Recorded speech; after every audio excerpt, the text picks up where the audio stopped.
Success मंत्रा, V shape future.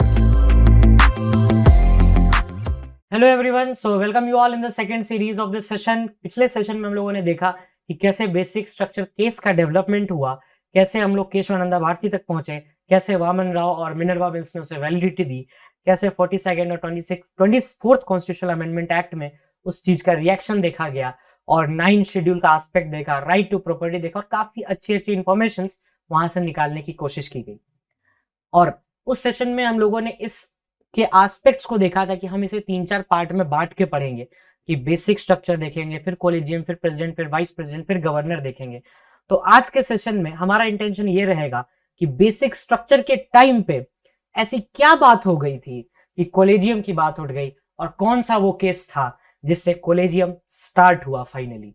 ठीक है, तो इस चीज को देखने की कोशिश करेंगे और बताइएगा कैसा लगा पहला सेशन। अब जिन लोगों ने भी पहला सेशन नहीं देखा हो, प्लीज एक बार पहला सेशन देख के आओ, बहुत मजा आएगा। और कोई भी डाउट्स आए just mention in the comment section और जस्ट टेलीग्राम में ईमेल करो, जो करना है करो, बट डाउट पूछो, डाउट क्लियर रखो और एनालिसिस देखते रहना। तो चलिए स्टार्ट करते हैं। आज के इस सेशन में हमारा इंटेंशन ये रहेगा कि हम ये देखने की कोशिश करेंगे कि what exactly the collegium is, what is inject and what is its development. देखो, जब बेसिक स्ट्रक्चर की बात हो रही थी तो ये बात पब्लिक डोमेन में भी है, ऐसा कुछ नहीं है कि नहीं है। जब बेसिक स्ट्रक्चर की बात हो रही थी तो एक केस आगे कुछ 2-4 साल बाद आया जिसे हम कहते हैं राजनारायण वर्सेस इंदिरा गांधी। ये दो केस याद रखना है यहाँ पे, basic structure case, Kesavananda Bharati versus state of Kerala. अच्छा, और जिनको केशवानंदा भारती का पूरा नाम देखना है तो गूगल करना, Shri Shirur Math Shripad Valguru Keshavananda Bharati versus state of Kerala, ये केस का पूरा नाम है। तो एक बार गूगल करना, केस लॉ मिल जाएगा। अच्छा, यहां पर एक सेकंड केस आता है जिसे हम कहते हैं राजनारायण वर्सेस इंदिरा गांधी। केस था आपको इलाहाबाद हाई कोर्ट में और केस का सब्जेक्ट था आपको बहुत सिंपल सा सब्जेक्ट था, use of government machinery in election.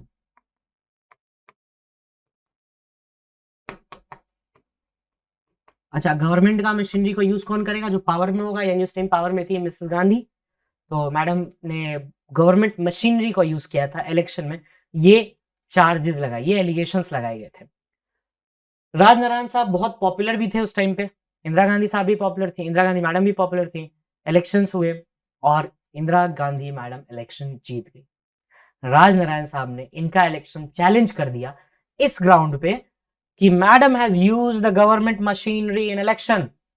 मतलब जब वो पावर में थी, जब वो प्राइम मिनिस्टर थी, तो उन्होंने अपने पोस्ट में अपने मशीनरी का यूज किया है। बहस चली and the PM was in court for the very first time in Indian history. किसी देश की प्राइम मिनिस्टर कोर्ट में गई, कोर्ट में बुलाया गया और मैडम गई भी। एक बुक है प्रशांत भूषण की, इंदिरा गांधी केस करके, पढ़ना हो केस, बहुत इंटरेस्टिंग, पतली सी किताब है, Amazon प्राइम पे मिल जाएगी, प्लीज पढ़ना, it is my recommendation to you all. काफी मजा आएगा, बहुत कोर्ट ड्रामा देखने को मिलेगा उस केस में।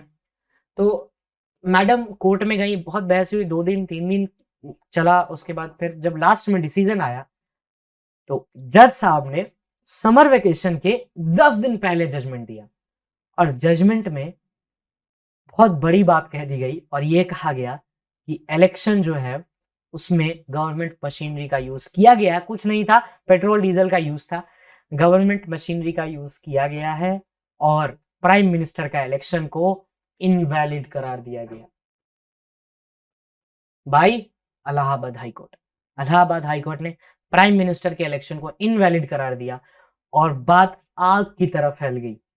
किसी देश की प्राइम मिनिस्टर का इलेक्शन इनवैलिड, मैडम के पास 10 मिनट का टाइम था, 10 दिन का टाइम था कि आप चेयर छोड़ दें, किसी और को अपॉइंट करें या फिर कोई और इलेक्शन आ जाएगा, यहाँ पर लड़ लेगा, 10 दिन के अंदर अंदर जो करना है करो, कोई केयर टेकर प्राइम मिनिस्टर बनाओ जल्दी से। But madam has challenge this case in the supreme court और ये केस सुप्रीम कोर्ट में गया, किस नाम से? इंदिरा गांधी वर्सेस राजनारायण।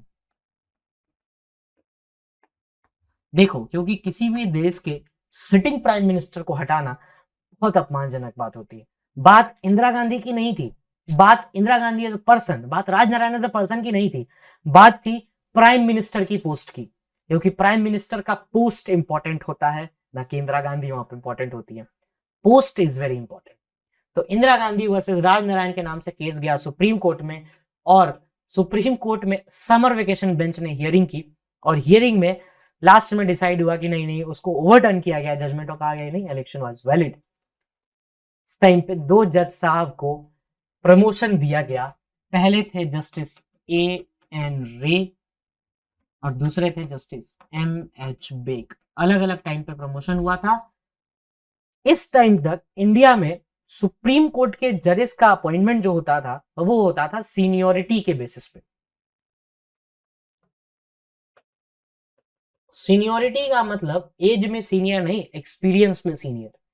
सीनियोरिटी के बेसिस पर 1957-58 में लॉ कमीशन आई थी, उसने भी कहा था कि seniority should not be the sole base. लेकिन कौन ही सुनेगा, उस टाइम तो वैसे ही केशवानंदा चल रहा था। तो जब ये प्रमोशन किया गया 2 जजेस और 4 जजेस को सुपरसीड करके, तो 4 जज ने रिजाइन कर दिया। और बात बहुत इंपॉर्टेंट हो गई कि भाई साहब सुप्रीम कोर्ट के 4 जजेस ने रिजाइन कर दिया और सीनियोरिटी के बेसिस पे एक जूनियर जज को ऊपर लाके बिठा दिया। ये कैसी बात हो गई? यानी कि कहीं ना कहीं अगर इस चीज को हम इंटरप्रेट करें तो मतलब ये था कि चीफ जस्टिस का पोस्ट एक ऑनररी पोस्ट बनते जा रहा था, कि अगर आप सेंट्रल गवर्नमेंट के फेवर में काम करोगे तो आपका मतलब एक आपको चीफ जस्टिस की पोस्ट मिल जाएगी। और ये तो गलत है, क्योंकि जुडिशियरी शुड बी इंडिपेंडेंट, और जुडिशियरी जो है वो कभी भी ना सेंटर के आगे टांग अड़ाता है ना उसको डायरेक्शन देता है। जुडिशियरी का काम है, जब एपेक्स कोर्ट की बात आती है तो you should play the defensive role. आपको कॉन्स्टिट्यूशन के प्रोटेक्शन के लिए बिठाया गया है, ना कि सेंटर के टांग लड़ाने के लिए, ना उनको आगे बढ़ाने के लिए। आपका दोनों में से कोई इंटेंशन नहीं है। Your intention is independent intention and should be the defensive role. आपको एक डिफेंसिव रोल प्ले करना है कॉन्स्टिट्यूशन का। तो ये बात फैली, और एक भाई साहब थे SP गुप्ता, 1981-82 में सबसे पहला केस फाइल होता है फर्स्ट जजेस केस के नाम से, जो कि कोलेजियम को स्टार्ट करता है। तो आई होप कि ये कहानी समझ में आ गई होगी, एक बैकग्राउंड स्टोरी पता है।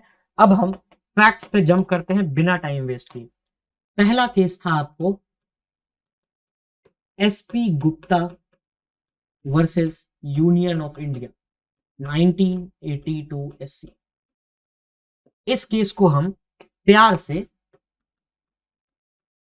फर्स्ट जजेस केस भी बोलते हैं। इस केस में सुप्रीम कोर्ट ने कहा कि भाई साहब ये कुछ नहीं, छोड़ो, ज्यादा अपॉइंटमेंट के चक्कर में मत पड़ो, जो भी आर्टिकल 124 में लिखा है वही सही है, वो अपॉइंटमेंट बेस्ट है। और आर्टिकल 124 बोलता है there shall be supreme court of India, जिसका अपॉइंटमेंट प्रेसिडेंट करेंगे, ये काउंसिल वाउंसिल के रिकमेंडेशन पे। उन्होंने कहा कि ये ठीक है। और इसमें एक बात कही गई थी कि कंसल्टेशन जो है ना, वो बात सही है कि consultation is the basis of appointment of जजेस on the basis of seniority. Consultation का बड़ा अच्छा इंटरप्रिटेशन है। जब भी कॉन्स्टिट्यूशन की बात आती है हम इंटरप्रिटेशन पे आते हैं। तो कंसल्टेशन का मतलब होता है, मैंने पूछा तुमसे कि क्या क्या लगता है ये पर्सन को जज बना दे, उसने कहा नहीं यार बी सही है। या पूछना था, तुमसे डिस्कशन नहीं मांगा मैंने। ए का मतलब मैं, पूछो ना पूछो बात तो बराबर ही है, कंसल्ट कर रहे। पूछा कहा, कंसल्ट तो किया था लेकिन मेरा मन नहीं था उसको अपॉइंट करने का। तो ये बात थी कंसल्टेशन की। यानी कहीं ना कहीं देखा जाए supreme court went against itself. Article 124 eligibility of जजेस अपॉइंटमेंट की बात करता है। जब हम आर्टिकल 124 बात करेंगे तो उसमें 3-4 चीजों की बात होती है, तो एक बार उसको कर लेते हैं फिर आगे बढ़ेंगे। सबसे पहला है कि ही और she shall be the citizen of India. अच्छा, यहां पर मैंने सी इंटेंशनली यूज किया है क्योंकि 2027 तक MV नागरत्ना सुप्रीम कोर्ट की फर्स्ट फीमेल चीफ जस्टिस हो, इंडिया की पहली चीफ जस्टिस हो सकती है विमेन। तो इस पे याद रखना ये चीज, ये फैक्ट इंपॉर्टेंट है। सिटीजन ऑफ इंडिया होने चाहिए। अच्छा, ये सिटीजन ऑफ इंडिया वाले बात पे बवाल कटा था 2004 में, जब सोनिया गांधी के ऊपर एस्पेक्ट्स हो रहे थे कि वो प्राइम मिनिस्टर का पोस्ट संभालेंगी। तो बात हुई she is not a citizen of India. भाई she is a citizen of India. तो सुप्रीम कोर्ट ने बोला कि देखो हमारे कॉन्स्टिट्यूशन में वर्ड यूज होता है सिटीजन ऑफ इंडिया, ना कि बॉर्न सिटीजन ऑफ इंडिया। किसी भी तरह से सिटीजन ले लो ना, आर्टिकल 5 to 11 में रजिस्ट्रेशन, नेचुरलाइजेशन, बाय बर्थ, किसी भी तरीके से ले लो, 5-6 तरीके, उनमें से किसी से भी ले लो, सिटीजनशिप आपको माना जाएगा। और ये जो बॉर्न सिटीजन का कॉन्सेप्ट है ये आपको आया है यूएस कॉन्स्टिट्यूशन से। यूएस में बॉर्न सिटीजन का कॉन्सेप्ट होता है कि आप यूएस में ही जन्म होने चाहिए तभी आपको माना जाए, लेकिन इंडिया में ऐसा नहीं, इंडिया में सिटीजन होने चाहिए, बस काम खत्म। अच्छा, सेकंड बात आई इसमें, एलिजिबिलिटी की बात करोगे तो आया advocate of high court for 10 years, 10 साल तक एक हाई कोर्ट या फिर किसी और 2-3 हाई कोर्ट में आप जज होने चाहिए। अच्छा, इन सभी क्राइटेरिया पे मैं तुम्हें आप लोगों को ये जस्टिस डी वाई चंद्रचूड़ को खड़ा करके दिखाऊंगा, वो हर क्राइटेरिया पे फिट बैठते हैं। यार वो आपके लिए एक एग्जाम्पल हो जाएगा तो याद रहने में आसानी होगा। अच्छा, ये एडवोकेट अगर ना हो कोई तो डीजे या उससे ऊपर रैंक पे जज होना चाहिए। डीजे या डिस्क जो कि वो डिस्ट्रिक्ट वाला नहीं, डिस्ट्रिक्ट जज, डिस्ट्रिक्ट जज या उससे ऊपर के रैंक वाला कोई होना चाहिए अगर एडवोकेट नहीं है। थर्ड है 5 साल किसी हाई कोर्ट में जज या फिर किसी 2 हाई कोर्ट में जज होने चाहिए। तो ये एलिजिबिलिटी इंपॉर्टेंट है फॉर टू बिकम अ जज ऑफ सुप्रीम कोर्ट। तो इसमें अगर डीवाई चंद्रचूड़ को हम रखें तो he is a citizen of India. वो बॉम्बे बार एसोसिएशन में वो रह चुके हैं, बॉम्बे हाई कोर्ट में वो प्रैक्टिस भी कर चुके हैं एज ए लॉयर, और इंटरेस्टिंगली 2015 में वो इलाहाबाद हाई कोर्ट के चीफ जस्टिस भी रह चुके हैं। तो वो हर क्राइटेरिया पे फिट बैठते हैं, तो एक याद हो जाएगा यहां से। तो इस केस में चलिए वापस केस पे आते हैं। एसपी गुप्ता में स्पेशली ये बता दिया गया कि कंसल्टेशन इज सफिशिएंट, ठीक है। 10 साल के बाद ये बात दोबारा उठी। अच्छा, इसी बीच ना आपके longest serving chief justice of India बने थे वाई वी चंद्रचूड़, याद रखना। 2 साल लमसम 17 दिन 3 महीने 17 दिन वो जज रहे, लॉन्गेस्ट सर्विंग चीफ जस्टिस है। और अभी उनके सन डी वाई चंद्रचूड़ जज हैं, उस टाइम वाई वी चंद्रचूड़ थे, है ना। तो इस टाइप पे देखेंगे कि सेकंड जजेस केस में आया supreme court advocates on record association versus union of India. ये था केस 1992 एससी का। ये बहुत इंपॉर्टेंट है ये नाम, supreme court advocates on record association को हम प्यार से सेकंड जजेस केस भी बोलते हैं। इसमें सुप्रीम कोर्ट ने कहा, और सुप्रीम कोर्ट ने काफी टफ स्टैंड लिया और कहा कि देखो, कंसल्टेशन का मतलब होगा कंकरेंस, मतलब पूछोगे तो मानना पड़ेगा, उनका कंकरेंस होना जरूरी है। अगर सीजीआई से पूछा गया कि ये जज होना चाहिए, सीजीआई ने कहा कि हाँ ये होना चाहिए, तो बी को नहीं बनाओगे, कंकरेंस इंपॉर्टेंट है। और एक बात बताई गई, कहा गया कि एक बॉडी होगा जो कि अपॉइंटमेंट करेगा, वो होगा कोलेजियम।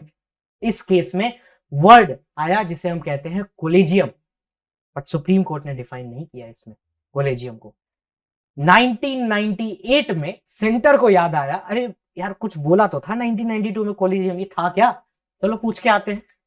तो 1992 में आपको थर्ड जजेस केस देखने को मिलेगा जिसमें हम कहते हैं री प्रेसिडेंशियल रेफरेंस। प्रेसिडेंट्स ने रेफरेंस से पूछा 1998 में कि साहब ये बताओ कि ये कोलेजियन किस चिड़िया का नाम है। सुप्रीम कोर्ट ने ठीक है बता देते हैं, थर्ड जजेस केस था ये याद रखना। अब इसमें सुप्रीम कोर्ट ने कहा कि देखो भाई साहब ज्यादा कुछ नहीं है, 5 लोग होंगे अपन, है ना, 1 होंगे सीजीआई और 4 होंगे अदर सीनियर मोस्ट जज, जो सीजीआई से नीचे सीनियरिटी में होंगे वो लोग होंगे, बस खत्म।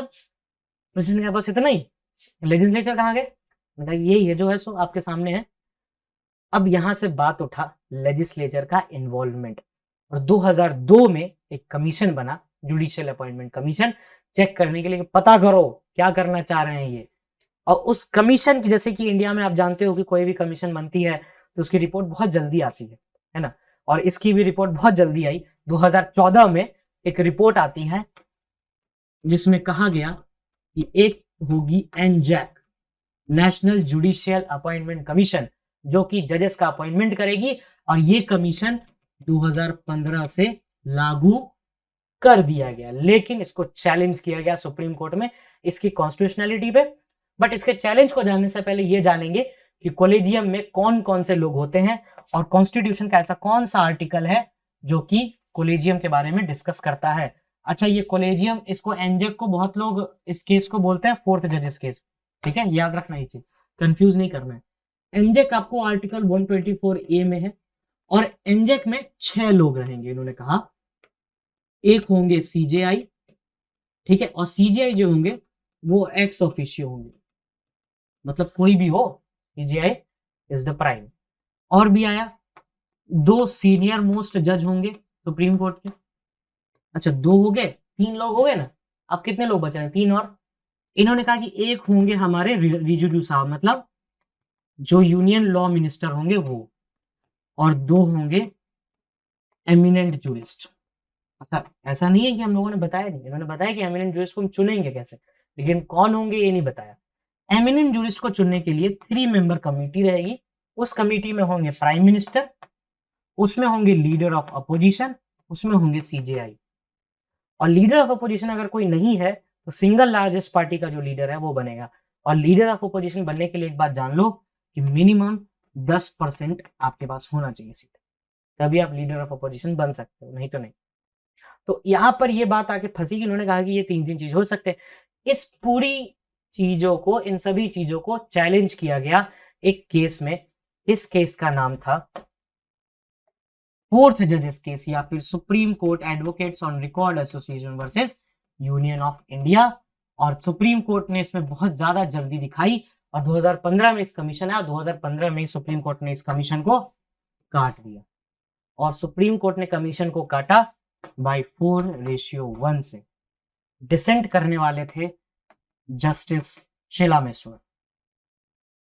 इन्होंने कहा तुम्हारा सब कुछ बढ़िया है, सब परफेक्ट, एकदम टच, ये बताओ ये कौन है एमिनेंट, ये 2 एमिनेंट जूरिस्ट है कौन, ये बता दो बस, बाकी सब कुछ सही है। तो इस चीज पे इन्होंने बस डिसेंट किया था और बाकी इन्होंने पूरा सपोर्ट किया, और सुप्रीम कोर्ट ने 4:1 से इस चीज को काट दिया। और वो डिबेट आज भी चल रही है कि एनजेक इज बेटर और collegium is better, but in the and I will say independent of judiciary is prime. Independence of judiciary को ऊपर रख के जो करना है करो, सब बढ़िया है। और एनजेक लाया गया था आपको 99th कॉन्स्टिट्यूशनल अमेंडमेंट एक्ट से। बस ये चीज इंफॉर्मेशन इसमें थी, उतना याद रखना, बाकी काम हो जाएगा। और ये जो डिसेंट वगैरह है ना, 4:1 की 5 जज बेंच, ये लिखते हैं डिवीजन बेंच, 5 जज बेंच कॉन्स्टिट्यूशन। एक ना आर्टिकल है, आर्टिकल 145, ये रूल्स ऑफ कोर्ट की बात करता है। आर्टिकल 145 उसमें एक्सप्लिसिटली लिखा हुआ है कि कॉन्स्टिट्यूशनल बेंच में 5 जज होने चाहिए, कोई भी जज डिसेंट कर सकता है, इसके पास पूरा अधिकार है वो डिसेंट करने का, ऐसी बातें दी गई। जैसे आप पार्लियामेंट पढ़ते हो तो रॉब कॉप पढ़ते हो, उसमें rules of procedure and conduct of business of the houses, वैसे यहाँ पर भी है आर्टिकल 145। तो इन द एंड यहाँ पर एंड ऑफ डिस्कशन होता है। आई होप कि कैसा लगा सेशन बताना कमेंट सेक्शन में। सेशन अच्छा लगे तो आगे का सेशन भी कंटिन्यू करेंगे, और हमारा जो इंपॉर्टेंट कड़ी बच रहा है गवर्नर, प्रेसिडेंट, वाइस प्रेसिडेंट, उसको हम नेक्स्ट सेशन में कवर अप करेंगे। नोट्स आपको टेलीग्राम चैनल पे मिल गया है। फर्स्ट सेशन में बेसिक स्ट्रक्चर, और इसमें हम लोगों ने कोलेजियम कवर किया। बट हाँ, डिबेट्स में मत पढ़ना कि एनजेक इज बेटर क्योंकि गवर्नमेंट आ रही है उसमें, कोलेजियम इज नॉट बेटर क्योंकि जजेस आर अपॉइंटिंग जजेस, और ब्लू ब्लड का कॉन्सेप्ट, इसमें मत जाना। Independent of judiciary is prime. जब भी इंडिपेंडेंस ऑफ जुडिशियरी को क्वेश्चन किया जाता है तो हर किसी चीज से ऊपर जुडिशियरी को रखा जाता है। Thank you, that's all from my side.